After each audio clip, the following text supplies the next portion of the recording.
ನಮಸ್ತೆ ಎಲ್ರಿಗೂ welcome back to my channel. ಇವತ್ತಿನ ಈ ವಿಡಿಯೋದೊಳಗೆ ನಮ್ಮ ಕರ್ನಾಟಕದ ಜೋಳದ ವಡೆ ಹೆಂಗೆ ಮಾಡೋದು ಅಂತ ನೋಡೋಣ. ಯಾರೆಲ್ಲ ನನ್ನ ವಿಡಿಯೋಸ್ನ ನೋಡಾತೀರಿ ಪ್ಲೀಸ್ ಸಬ್ಸ್ಕ್ರೈಬ್ ಮಾಡಿರಿ, ಶೇರ್ ಮಾಡಿರಿ, ಕಮೆಂಟ್ ಮಾಡಿರಿ ಅಂತ ಹೇಳ್ತಾ ಜೋಳದ ವಡೆ ಮಾಡಲಿಕ್ಕೆ ಏನೇನು ಬೇಕು ಅಂತ ನೋಡೋಣಂತ ಬರ್ರಿ.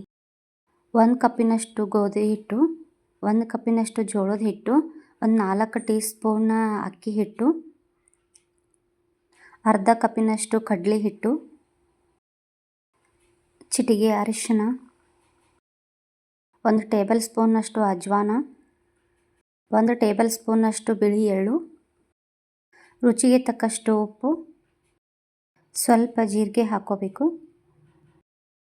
ಈಗ ಒಂದು ಮಿಕ್ಸಿ ಜಾರಿಗೆ ಬೆಳ್ಳುಳ್ಳಿ, ಹಸಿಮೆಣಸಿನ್ಕಾಯಿ 3, ಕೊತ್ತಂಬರಿ, ಹಸಿ ಶುಂಠಿ ಸ್ವಲ್ಪ,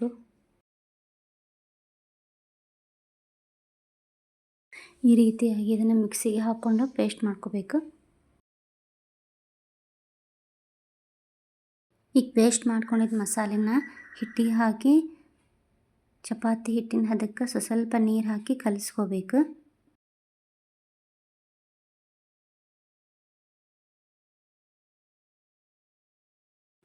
ಈ ರೀತಿಯಾಗಿ ಚಪಾತಿ ಹಿಟ್ಟಿನ ಹದಕ್ಕೆ ಈ ಹಿಟ್ಟು ಕಲಿಸ್ಕೊಂಡ್ಮೇಲೆ ಸ್ವಲ್ಪ ಹೊತ್ತು ಅಂತಂದ್ರೆ ಒಂದು 2 ತಾಸಾದರೂ ನಾವು ಇದನ್ನು ನೆನೆಲಿಕ್ಕೆ ಬಿಡಬೇಕಾಗ್ತೈತಿ.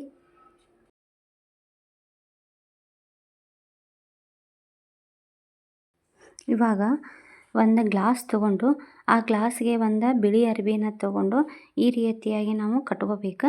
ಕಟ್ಕೊಂಡು ಈ ನೆನೆಸಿಟ್ಕೊಂಡಿದ್ದ ಹಿಟ್ಟನ್ನು ಅದ್ರ ಮೇಲೆ ಈ ರೀತಿಯಾಗಿ ತಟ್ಕೋಬೇಕು. ರೌಂಡ್ ಶೇಪ್ ಬರೋ ಥರ ತಟ್ಕೋಬೇಕು. ಇವಾಗ ಎಣ್ಣೆ ಕಾದೈತಿ.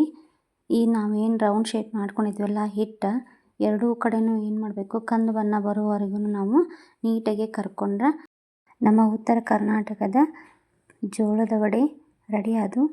ಸೊ ಯಾರಿಗೆಲ್ಲ ಈ ಒಂದು ವಿಡಿಯೋ ಇಷ್ಟ ಆಗೈತಿ ಅಂತಂದ್ರೆ ಪ್ಲೀಸ್ ಸಬ್ಸ್ಕ್ರೈಬ್ ಮಾಡಿ, ಶೇರ್ ಮಾಡಿ ಅಂತ ಹೇಳ್ತಾ